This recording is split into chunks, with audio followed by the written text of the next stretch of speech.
parce que tu dis ça. L'autre glorifie parce que tu es comparable, parce que tu dis ça. Sois élevé Jésus pour ta présence dans nos vies. Sois béni parce que tu es comparable. Sois élevé Jésus de Nazareth. Sois glorifié parce que tu es comparable. Sois élevé Jésus. D'abord, tu es bisa nzambe. Présence nae, onction, désir wana ezala kati ya membre ya moko na kati ya ministère. Pour nous ana posa wana ya ko propager bonne nouvelle, ya ko tia sango malamu. Tout le monde na kombo na Yesu asia.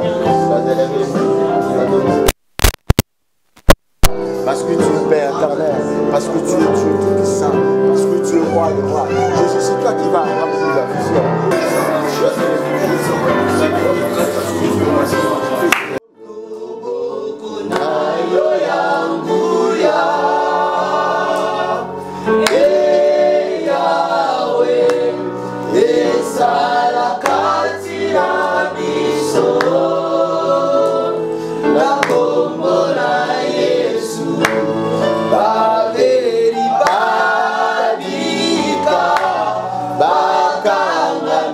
Bakanga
fois passée, mardi passé, il y a prédication, le pasteur Daniel a été à Kibiso.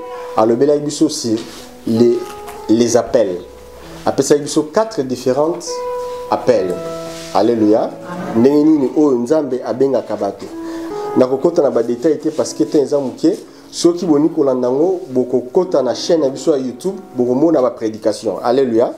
Donc on a zaté pour na détail ngo surtout, mais ceux qui olingi omona nzamba sali biso grâce na chaîne o ya YouTube, ceux ko koti boko mona ma prédication.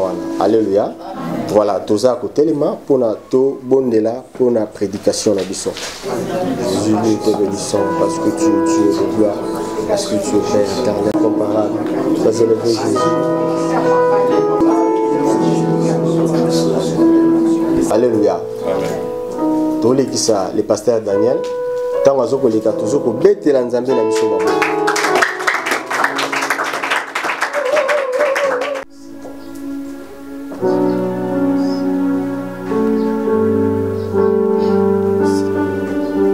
Merci Seigneur Jésus-Christ. Amen. Jean chapitre 9, verset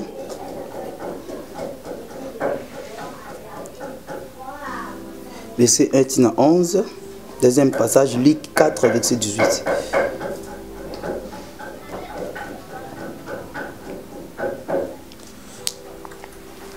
Je lis au nom de Jésus-Christ. Jésus vit à passer un homme aveugle de naissance.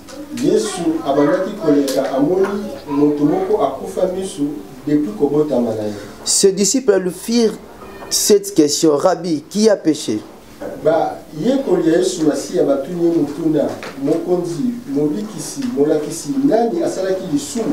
Cet homme ou ses parents pour qu'il soit né aveugle?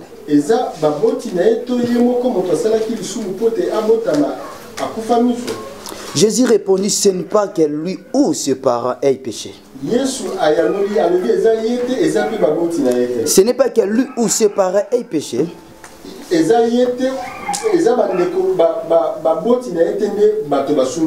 Mais c'est afin que les œuvres de Dieu soient manifestées à lui.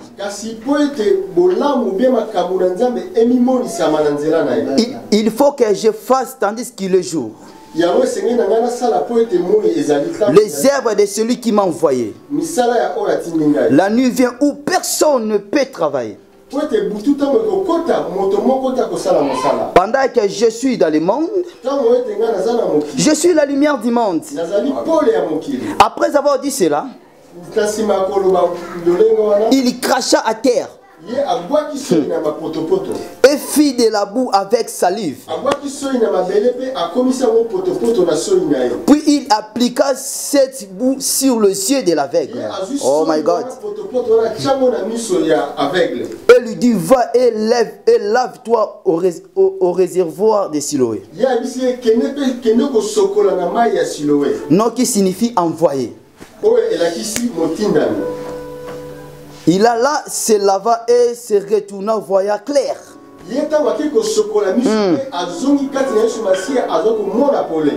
Ses voisins et ceux qui auparavant avaient connu comme un mendiant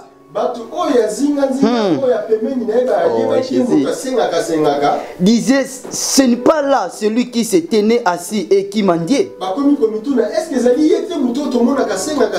Les uns disaient: c'est lui. D'autres disaient non.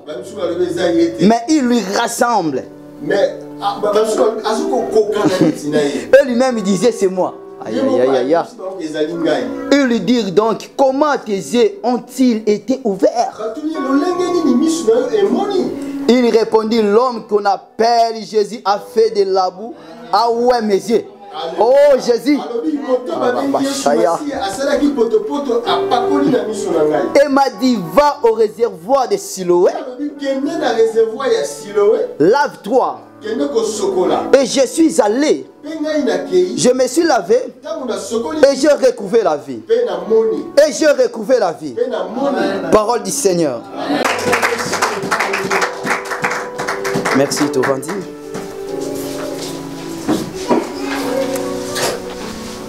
Maître, pourquoi cet homme est-il né aveugle? Et ça, tu as partagé l'après-midi. Et les personnes appellent Sinza, mais merci pour la grâce, pour la faveur. Opportunité à salir dans la présence. Alléluia. Pas seulement Nzamba appelle Sinza souffle de vie, mais Nzamba permettre dans un mouvement. Bien aimé, il est possible Nzamba appelle son souffle de vie, mais aux en bonne santé. Mais Nzamba salo grâce, appelle pas seulement souffle de vie. À salo grâce aux en la présence. Est-ce que vous pouvez Nzamba beaucoup? On appelle ça adoration dans Nzamba beaucoup. Alléluia. Jésus-Christ bien aimé dans le Seigneur, soit qui a été image pas sauver pas sauver biso ça qui n'a pas coquille à cause image bien aimé, il y a l'agneau. Mais à tel que roi bien aimé dans le Seigneur, soit qui mange il y a lion. Alléluia. C'est pour cela que vous remarquez dans Matthieu 10 verset 16. Jésus a dit ça va dire pour la Bible ça bokebi. Na tebino liboso balou. Na tebino liboso balou mais boza la prudent comme serpent.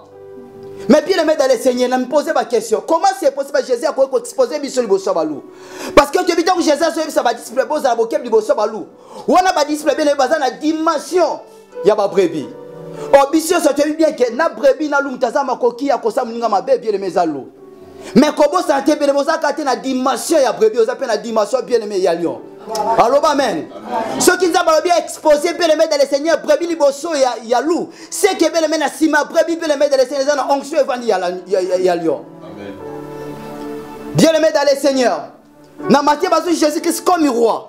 Mais na Marc bazo Jésus-Christ comme fils de l'homme. Mais na Luc bazo Jésus-Christ bien aimé dans le Seigneur comme serviteur de Dieu. Mais na Jean bazo Jésus-Christ comme Dieu. Alléluia. Na Jean est bien aimé dans le Seigneur. Au commencement était la parole était Dieu et la parole était avec Dieu. Mais na passé tout ce côté na babeti solo Jésus azoleka. Bilobitam Jésus azoleka zaki na foule. Pas seulement foule bande colonel zaki pe na bato bazaki ba disciple na bazolanda. Mais bien aimé Jésus comme si kama kobwe. Amone zaki na mutu moko abotama aveugle. Bilobi Jésus poussa ni pembe na muto. Badisi va comprendre que Jésus a poussé le premier à mouton pambaté. Alléluia.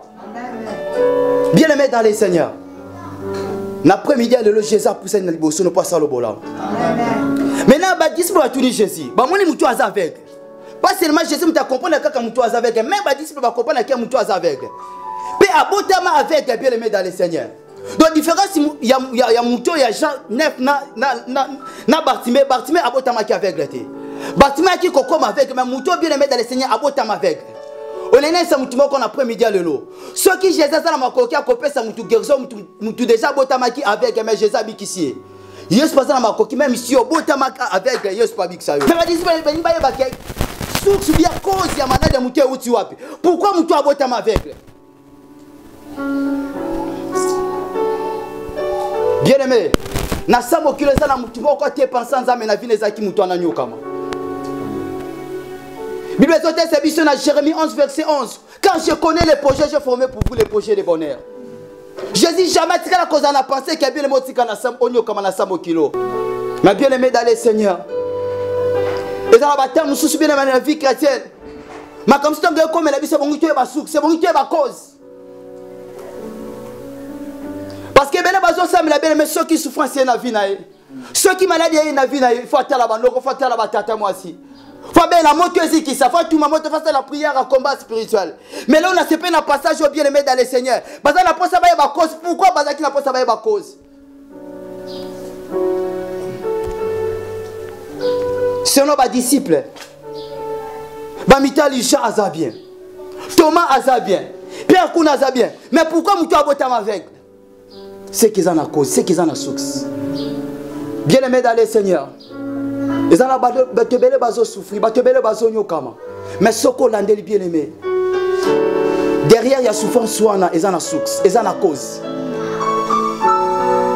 National, on n'a pas ce combattre fait. Maintenant, on a cause, pourquoi sont nous comme est-ce que terre a souffrance, non bien aimé dans le Seigneur? Est-ce que ça nzamba lola? Est-ce que terre a souffrance, bien aimé ça pasteur? Est-ce que cause a souffrance, non bien aimé? Origine a souffrance, na yo. Est-ce que ça va toi quartier, ça non cause, diable bien ça nan? Les disciples vont tout dire Jésus ndeni okobik sa muto. Bazati na posa manière ya guérison, bazati na posa ba ndeni nza bazana akobik sa muto, ndeni nza ba kosa la miracle, akosa la muto au faveur. Mais les disciples vont poser Jésus question. Seigneur, pourquoi muto az aveugle? Pe ba préciser ba est-ce que ça yé moko ou bien ça ba paranaï? Bien-aimé dans les Seigneurs. Quand on a le passage, par rapport à Romains 6, verset 23, car le salaire du péché, c'est la mort. À chaque fois que tu as pratiqué ou bien tu as tombé dans le péché, bien aimé, le soumis à ma coca qui touche même mental à moutou. Le péché ça m'a coquille même bien aimé à toucher même la relation moutou. Le péché ça m'a coquille même à toucher santé moutou. La Bible dit car le salaire du péché c'est la mort, pas seulement la mort spirituelle, même la mort physique. Mais souvent biso l'église se réveille bien aimé à chaque fois que tu as quoi une souffrance. Tu as quoi que le bal a réclamé un divorce. Puis il y a le bosso à l'obésa bandoki. Et ça va tata moi, c'est ça va malé, que ça va tout voir. Mais pour nos disciples, c'est Jésus. Jésus, pourquoi tu es aveugle? Pourquoi tu es aveugle? Est-ce que ça va paraître un désir comme tu as soumou kaki?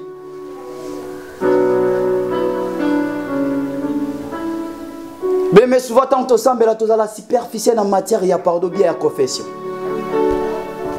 Au cas où on est impudicité, au cas où on est bien aimé dans les Seigneurs, ça l'avortement provoqué. Maintenant, comme on a présence ensemble, pour reconnaître même ma bête.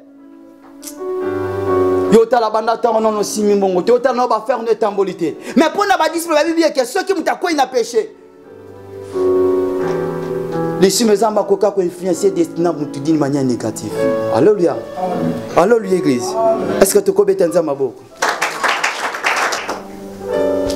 Bien aimé dans les Seigneurs. Amos 3. Amos chapitre 3 verset 1 4. Bébé ça va nous seul en délit souffrance na bango bien ba problème comme il est un support à ça paraître. Maintenant ma seule grâce quand même à Zolibala, nous avons les mêmes grâce ba ba pese mbongo. Mais so ka ba quitter que cause ya souffrance on a cause en mbongo ezaki paraître na ye. So nzamba pese mbongo bien à côté toujours ko sani. Cause on a toujours na position ya paresse.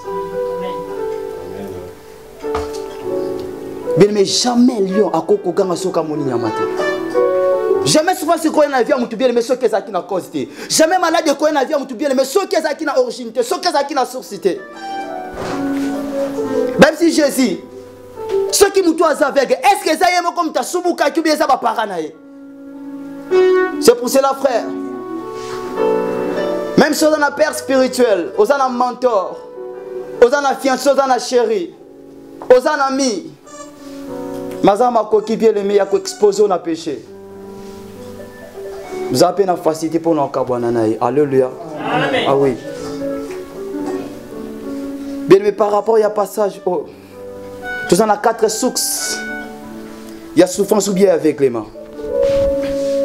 Parce que aveuglement l'église, bien aimé, pardon la vie chrétienne, dans la Bible, aveuglement cause à la spirituelle, cause à la physique. Alléluia. Vous remarquez dans l'Apocalypse 3 verset 17. Bible dit tant nous sommes une église à Laodicée. Nous avons besoin de mon chrétien à l'obi. N'est-ce pas aux pauvres, mais aux autres riches. N'est-ce pas aux aveugles, mais aux autres mona. Bien aimé dans les Seigneurs, combien de personnes? La vie chrétienne, les aveugles, bien aimé, les autres en aveuglement. Les autres bien aimé, la confusion dans la vie chrétienne. Les autres en tâtonnement. Mais physiquement, ce qu'on est bien sa propre, elle est belle, il est belle, bien aimé. Alors, il faut se comporter même dans la société. Mais spirituellement aveugle. Alléluia. Première source, bien aimé. Bien, première cause, il y a aveuglement.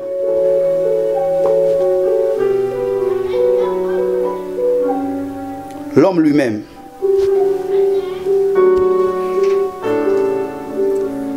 Bien aimé, Juge chapitre 4, Juge 16.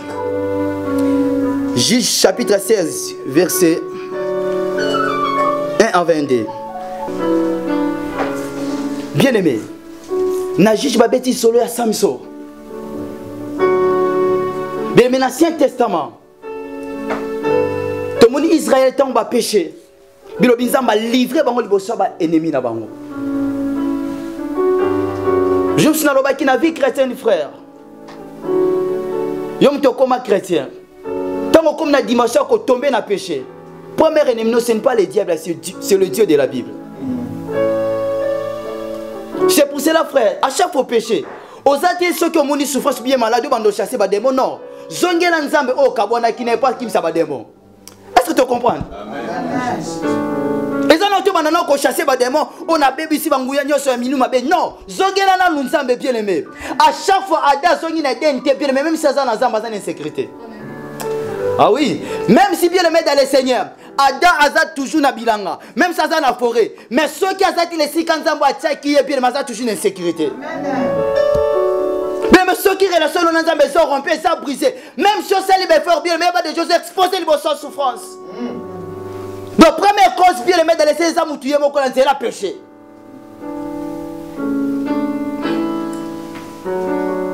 Bien aimé Samson Nzamba ponier. Un jour, Israël est comme Israël, Philistin. Donc, comme Israël. Samson a beaucoup Azaki na mbelité. Oh mon Dieu. La Bible dit ce n'est ni par la force ni par la puissance, c'est par ton esprit. Même si on a beaucoup de couteau, mais onction de Dieu est sur moi. L'esprit du Seigneur est sur moi car l'Éternel m'a pour délivrer. Alléluia. Bible bien aimé. Samson, lion aye kobundisa Samson. Et ça c'est ce qui tigre au bien Bible dit lion. Ton aye kobundisa Samson bien aimé Bible dit Samson. Azulio kaka na maboko Samson a déchiré lion. Bien aimé à chaque fois on a relation dans Saint-Esprit. Osa makoka ko déchirer lion. 1 Pierre 5 verset 7 le diable a comme il lion rugissant zo lukane na ko dévorer. Frère, même si la seule prière à combat spiritualité, mais ceux qui ont la relation avec le Saint-Esprit, nous allons déchirer lion. Alléluia. Mais si vous avez la prière à combat spirituel, vous allez déchirer lion. Pourquoi? Parce que vous avez la relation avec le Saint-Esprit. Jour à la même Philistin, qui belete, qui moque. Et là que ça l'a passe na passage. Mais ça l'a sort, mon ennemi sont tout la valeur na présence ensemble.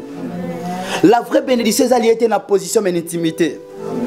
Alléluia. Amen. Oui, il y a un projet pour la Samiso. Et ça, c'est un prince. Oui, il y a une tentation de Nzamba Opeso. Oui, il y a une impédition de Nzamba Opeso. Ce qui est un abat, donc, ça va faire ça délit en bon. Bien, moi, quoi, bien aimé. Ce qui est un peu de Samiso. Jour à la prince qui mouke, pardon à Philistin qui mouke.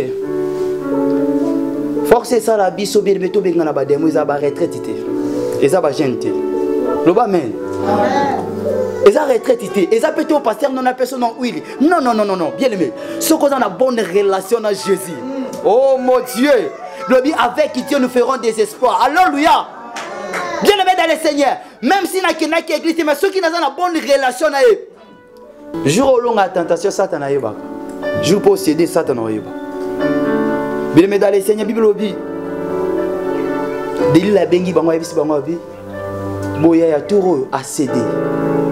A fongol motema mobimba. Même si pasteur a ébioté, Satan n'a pas ébio. Bien aimé dans le Seigneur, ba Philistin baye. Frère Samiso, pasteur Samiso, oncle belé. Bilo bien nga sala bo asala mouvement et lo te bakangi. Mais bote le local boso ba sala. Le biton ba Philistin bakangi et le local boso ba to bolé misu.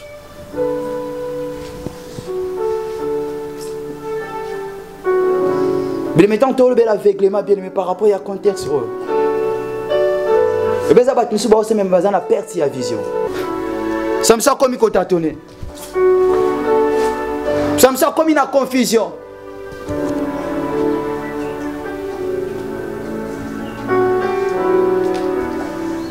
Batebele frère, le so banyo kama cause nango, eza bango moko. Oui, bien souvent, biso aba congolais, tant ta sala mabe, et mon père tozana conscience sur sala mabe. Mais tant nzamba be ta mutu. Tozala sina conscience te ken mutu ana sala mabe on nzamba be ti. Bien aimé, na vie chrétienne, nzamba za nzamba grâce. Aza pe nzamba frappaka. Parce que passage est dans l'Ancien Testament, les passages sont dans le Nouveau Testament. Les disciples ont dit, ceux qui m'ont abeli, ceux qui m'ont aveugle, est-ce que cause nango? Et ça va parler nos biens à pourquoi les disciples ont dit bon? Pour vivre que ceux qui m'ont pratiqué péché, ma bébé on comme la moutoua. Mais comme ça dans la vie chrétienne, nous sommes comme nous allons bien. Ah non, faut mitala. Parce que moi, Nzamba solo bien, mais ce qu'on a na lisumu, et ça na basigné ko laksake, avec ça qui relation na Nzamba. Même si bien aimé basigné les causes extérieures, mais d'une manière intérieure, faut subir rien. Au comme on a même na retard, on a destiné. Même tout ce qu'on a mensonge bien, mais Nzamba ça pour ça na yo frère. Alors pourquoi va faire réseau tambolate? Pourquoi ma caméra batusu bazo percer na vie menga na zo percer? Nani batusu bazo que les bosso ngana que les bosso te bien aimé ko chasser na ba démonter. Misonga ta la marche na yo. Comment c'est possible c'est impoli bosse ba parents na yo? Mais la présence en Nzamba ba Seigneur ndeni no tikingai.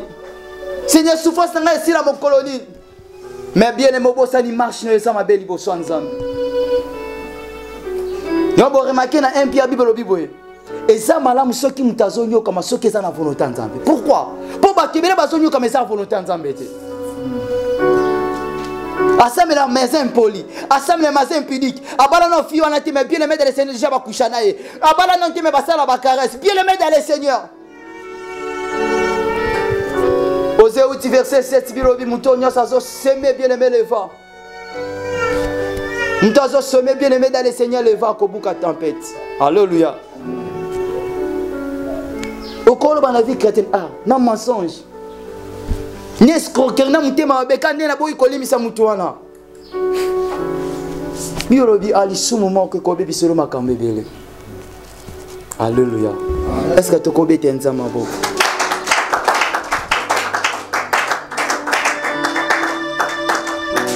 Et deuxième cause, bien aimé, le diable et ses acolytes. Ephésiens 4, verset 26 à 31.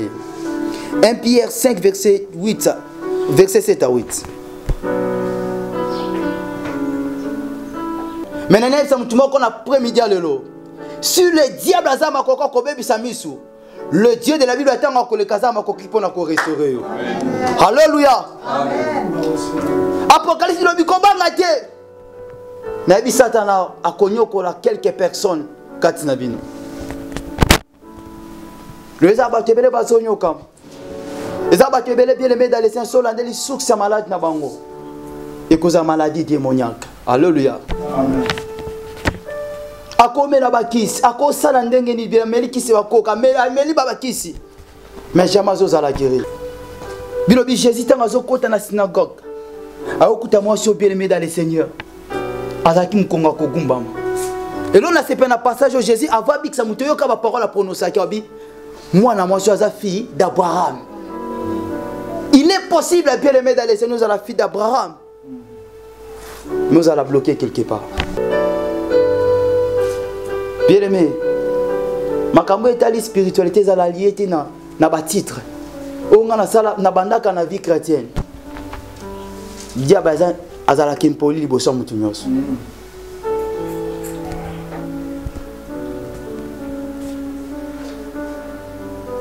Dans le soki na ba famille on a ba tebele bazonyo kama même na l'église. So la cause bien aimé dans le Seigneur cause à la le diable. Troisième cause pardon. Le monde ou la nature.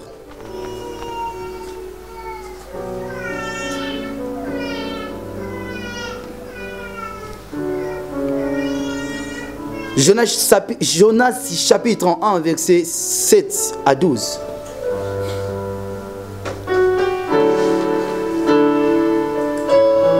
Bien-aimés dans le Seigneur, ezaki na batu bande ko sala ba faire. Nous sommes kende Dubai, nous sommes kende Boya, nous kende Italie. Mais batu bakoti na kati ya masuwa.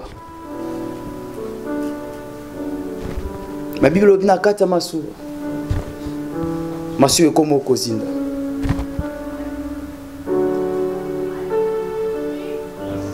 Comme au Ganga, n'a pas de la biso malheur. Mais avec nous, tout le monde a bandé comme la bango malheur. Et on va dire même ah bah tout ni Jésus. Est-ce que ceux qui m'ont toi malade à aveugle? Et ça y est mon combien ça va parler. Bien aimé bah parler pas comme mais la paix ba na souffrance. À travers marche na bango. Alléluia. Bah ben on la loi de la représentativité. Bien aimé, dans chaque famille, ceux qui maman a bénédiction pour la famille, ils ont la malédiction pour la famille. Ceux qui même papa a malédiction, ils ont la bénédiction. Jamais papa cause à la bénédiction, dans ma cause à la malédiction. Soit ce cas la bénédiction, ta cause à la toujours malédiction.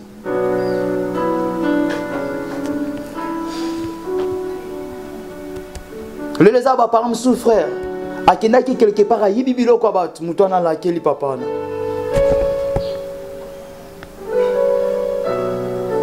Le lézard va par bien aimé, ça la change. Yambon on a bana. Alléluia.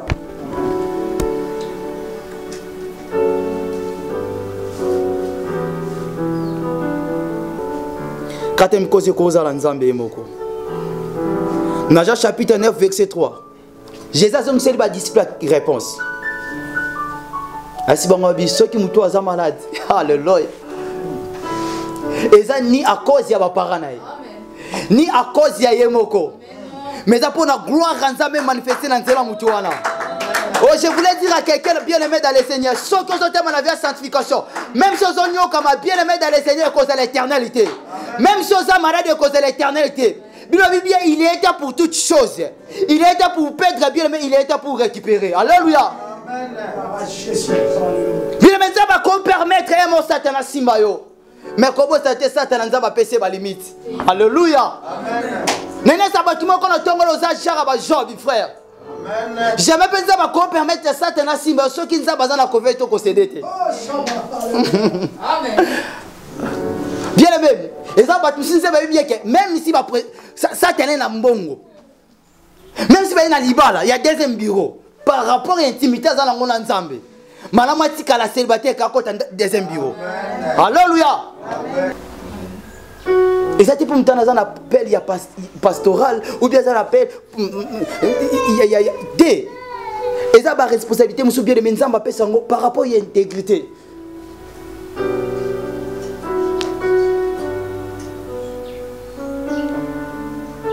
Bien aimé, quand tu as l'argent, il est possible aussi de se monter, mais ça va permettre à la maladie de commettre. Il est possible bien de se monter, mais ça va permettre de couper la parent. Il est possible de se monter, mais ça va permettre bien aimé. Natamo kobo yosanga libalo zanga musala. On est même sur ce qu'on zangi libala mozana nzamba va pesa kalibala. Ozangi musala mozana nzamba va pesa kamusala.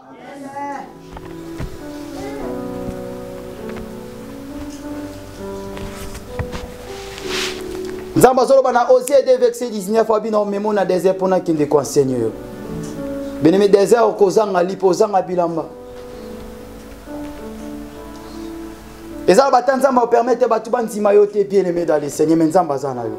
Amen.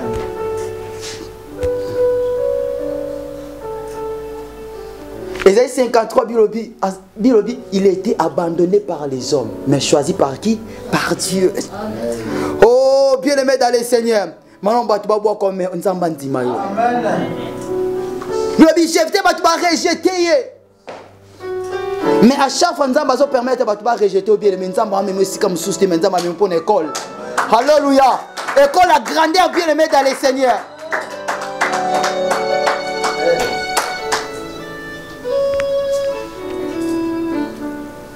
Jésus est ici, il va disparaître. Il est malade. Et ça, on a famille. Et ça, qui va lier à Coco. Alléluia. Oh, bien, mais tu me suis dit pour Joseph. Ah, n'est-ce pas qui Joseph Bongo et ça va lier à famille. Mais maintenant, on permettre quand on est en prison, mais quand on va s'enjeter. Alléluia. Bien, mais dans les Seigneurs, quand on est en prison, mais Potiphar a des difficultés pour quand on va s'enjeter.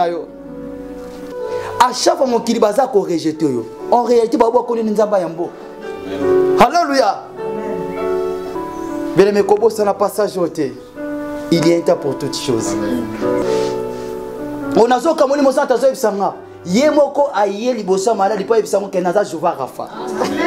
Et liboso souffrance po ebisa souffrance cause éternalité na nzoto ngande mutaze éternel. Amen. Bien aimé, Jésus ici va disparaître. Forme malade yo. Source ya souffrance ya mona mobalo. Eza prophétique. Zamba batami na sima nango. Tanadze sa mutu moko soko ebindenge nzamba batami na piaka na yo. Alléluia. Soko ebindenge nzamba batami bien aimé na célibat na yo. Nanzela selibano eza na bato ebele bakokopona ke nzambe apesaka mabalo eza ya kitoko. Alléluia. Eza na bato misusu bien aimé nzela malade na bato bakodécouvrir ke nzambe aza na baformule ebele mpona kobikisa. Soki Bartimée nzambe ayebisaki abi ta foi t'a sauvé. On a une bien aimé na journal le ya eza bongote. Nzambe a changé formule. Mutu azondima tika nzambe asala grâce na temps na après-midi le nom de Jésus.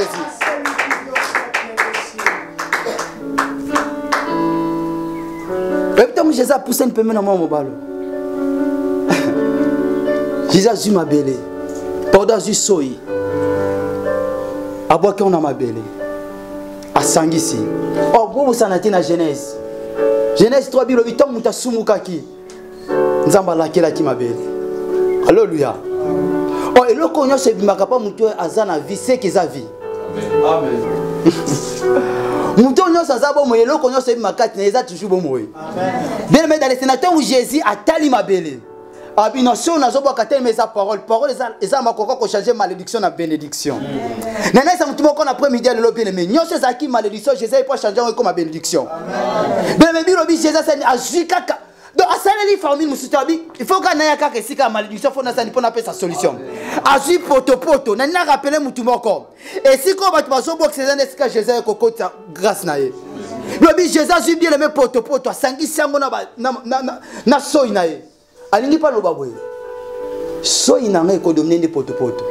À d'autres termes bien aimé. Bénédiction na tina malédiction ko dominer malédiction. Lobi c'est le supérieur qui bénit inférieur. Yoro mutoza na vie chrétienne bien aimé de Seigneur, aux en Christ. Nana so bien aimé. Même si famille nous zala qui maudite, mais à cause il y a croix Jésus bien aimé dans le Seigneur. Il nous a déjà mis à part. Alléluia.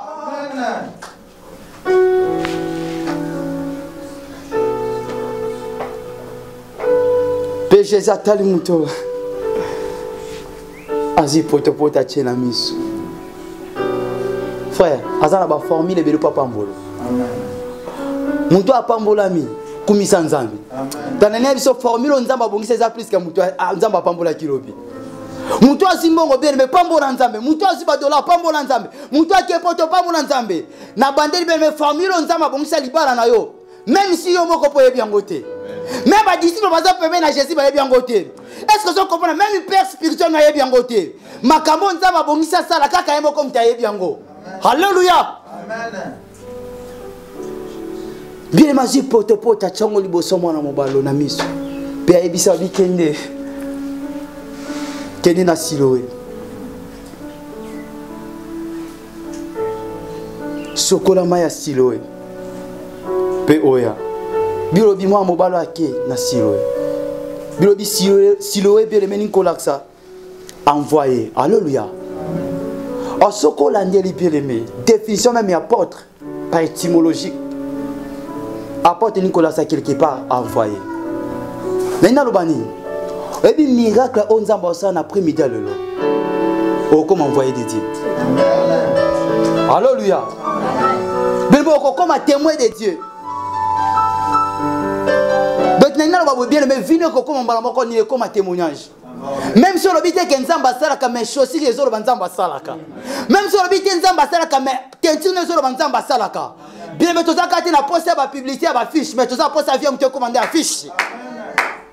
Peine après-midi le bien mais nazo di menanzamba lola. Vino zo comme ma prédication. Libosa bato avec qui nzamba était bien aimé dans le Seigneur. Bazo mona kete nzamba salaka na nzena yo. Même libosa fa no bazo comprendre après-midi le nzamba salaka na nzena yo. Oh mon Dieu. Calendrier ne kokentene abatu. Alléluia. So batu subire be batombo makaka na ba fait du mois. Oh ya eza lelo. Yemo comme konza sababe ma ekiju wala. Nena prophétiser pour la mutu moko. Bénédiction no bien aimé. Et qu'on pousse ba poser ba question bien. Est-ce que ça ka mutu wana bande ko senga? Yoka. Ce qui nous va permettre la souffrance no batu ba va permettre pe solution batu ba yeba. Ko bati Seigneur ndio ki singa soni. Batu ba comprendre mana sa Salomon. Ba comprendre nga mana sala kate. Ba comprendre nga mana ozanga sika kovanda. Bien aimé dans le Seigneur. Ndenge kaka ba panda ki sango na ba problème ba compensation pe na ndenge ba solution. Alléluia. Ceux qui nous ont exposé Jésus dans la croix, bien aimé dans le Seigneur, et ça pas comme un sauveur du monde.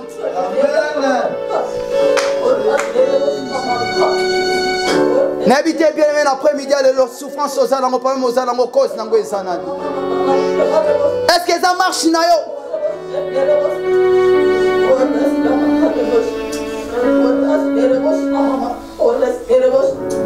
Est-ce que ça, le diable est bien aimé ou bien ça, le Dieu de la Bible? La lingo en position en prière. La lingo mita la frère. On a bandé ma cambezo ou mais là. Mais bien aimé zobo ça la marche nayo. Combien de fois on m'a reproché une infidélité? Combien de fois on m'a reproché bien aimé dans le Seigneur une impudicité? Combien de fois on m'a reproché une incrédulité? Combien de fois on m'a reproché un mensonge?